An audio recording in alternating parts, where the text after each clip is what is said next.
సత్యసాయి జిల్లా ధర్మవరం పార్లమెంట్ స్థానానికి BJP TDP Janasena party ఉమ్మడి అభ్యర్థి సత్యకుమార్ యాదవ్ ప్రచారంలో Bharatiya Janata party organic farming state convenor Chinta Sharath Kumar Reddy, BJP senior నాయకులు రొడ్డం ఉత్తమరెడ్డి, గిరిజన మోర్చా జోనల్ ఇన్ఛార్జ్ హరినాయక్, నారాయణస్వామి మరియు బీజేపీ, జనసేన, టీడీపీ కార్యకర్తలు పాల్గొన్నారు.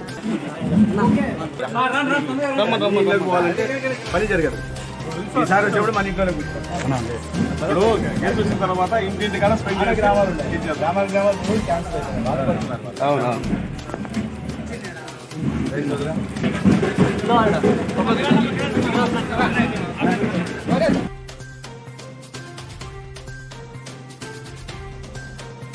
నరేంద్ర మోడీ గాలి వీస్తుంటే ధర్మవరంలో సత్యన్న గాలి వీస్తుంది.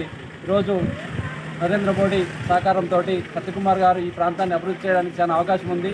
దేశవ్యాప్తంగా పరిచయం ఉన్నటువంటి వ్యక్తి సత్యకుమార్ గారు మన యొక్క ధర్మవరంలో మనం గెలిపించుకుంటే ఈ ప్రాంతం అభివృద్ధి చెందుతుంది. ఈ ప్రాంతం ఒక చేనేత హబ్గా తయారు చేయడానికి, ఈ ప్రాంతంలో నుండి పరిశ్రమలు రావడానికి, కియా పరిశ్రమ వచ్చి దానికి అనుబంధంగా చేనేత పరిశ్రమ కావచ్చు, ఇక్కడ యువకులకు ఉపాధి అవకాశాలు కల్పించడానికి దేశవ్యాప్తంగా పారిశ్రామికవేత్తలను అందరినీ మెప్పించగల నాయకుడు సత్యకుమార్ గారు.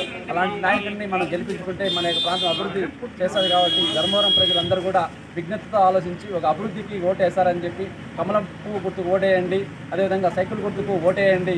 ఎందుకంటే వచ్చేటువంటి 13వ తారీఖు రోజున ఈ యొక్క ధర్మవరం యొక్క అభివృద్ధిని నిర్ణయిస్తారు.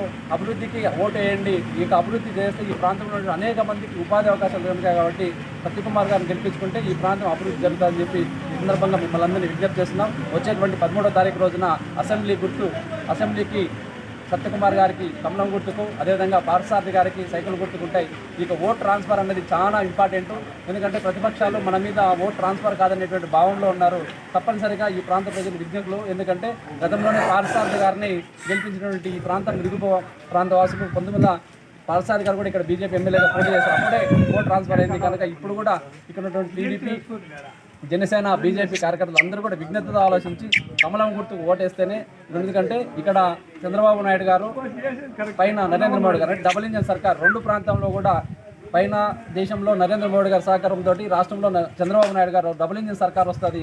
ఇద్దరు కలిసి ఈ యొక్క మన ధర్మవరాన్ని అభివృద్ధి చేయడానికి అవకాశం ఉంటుంది. కాబట్టి ఈ యొక్క ప్రాంత ప్రజలు విజ్ఞతతో ఆలోచించి ఓటేస్తారని ఈ సందర్భంగా కోరుకుంటున్నారు. సర్కార్ టీవీ వీక్షకులకు నమస్కారం. మరిన్ని వార్తలు చూడటానికి లైక్ చేయండి, సబ్స్క్రైబ్ చేయండి, గంట సింబల్ నొక్కండి.